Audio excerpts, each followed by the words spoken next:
All right, let's get right into it. What if your phone's camera could do more than just take pictures? I mean, way more. Imagine turning it into a kind of magic wand, a tool that can answer literally any question you have about the world around you just by looking at it. That's what we're talking about today. And I mean, seriously, think about that for a second. That weird looking bug in your garden, that tricky math problem staring you down, or that menu in a language you totally don't recognize. What if you could just point your phone, ask a question out loud, and get an answer? Instantly. Well, that's exactly the idea here. The entire world becomes your search bar. You no longer have to fumble around trying to type a description of what you're seeing into a search engine. You just show it what you're seeing. It's a total game changer. And no, this is not science fiction. This is the Gemini Live Camera. It's this incredible AI feature that uses your phone's camera feed to see the world just like you do, and then it gives you answers and explanations in real time.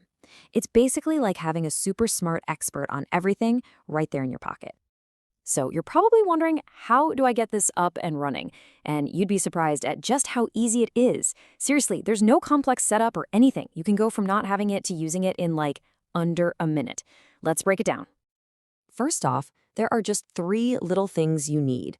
You've got to have the Google Gemini app on your phone, works for both Android and iOS. You need to be logged into your Google account, and this is the key part, you have to let the app use your camera and microphone. That's it. Pretty simple, right? And using it is even easier. You just open up the Gemini app, tap on that little camera icon, point it at whatever you're curious about, and then just ask your question out loud. That's all there is to it. You point, you ask, and you get an answer. Okay, now for the fun part. This is where it gets really, really cool. Let's move past the how-to and check out some real-world examples that show how this feature can turn everyday headaches into these moments of wow. The classic homework problem. We've all been there. You're staring at some crazy math equation and your brain just hits a wall. Well, instead of getting frustrated, you can now use this as your own personal tutor. And here's what makes it so powerful. You're not just getting the answer. You point your camera at the problem, and you can say something like, solve this equation and explain it to me step by step. So you get the solution, plus you learn how to actually do it. It becomes a genuine learning tool. All right, let's switch gears. Picture this. You're traveling. Maybe you're in a cool new restaurant, and the menu is in a language you've never seen before. That moment of confusion? It's about to become a moment of discovery. This is where you can see just how smart this thing is. You can point your camera at the menu and ask, what does this text say? And what is the correct pronunciation of the first word? Bam! In seconds, you get a translation and a quick language lesson. How cool is that? Okay, here's one I think we can all relate to.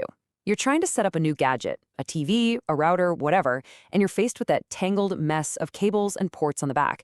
You have no idea what goes where. It's that classic DIY nightmare. Well, you don't have to guess anymore and risk plugging it into the wrong spot. You can just show the back of the device to Gemini's camera and ask, which port should I plug the HDMI cable into? It's like having instant visual tech support for pretty much anything. So you've seen what this amazing tool can do, but how do you make sure you're getting the absolute best results?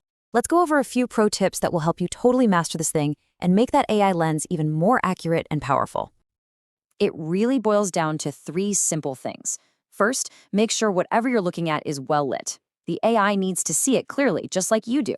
Second, try to keep your hands steady so you get a nice, sharp image. And third, and this is probably the most important tip of all, you need to ask specific, detailed questions. This slide shows you exactly what I mean. Instead of pointing at a plant and just asking, what is this? You'll get a way better answer if you ask, what is the name of this plant and is it poisonous? See the difference? Same goes for code. Don't just ask, any errors here? Be specific. Do you see any errors in this line of Python code? The more detail you give, the more useful the answer will be. So we've covered what it is, how to use it, and how to get the best results. The power is literally in your hands now. And really, the only thing left to think about is, with the ability to ask questions about anything you can see, what are you going to ask first?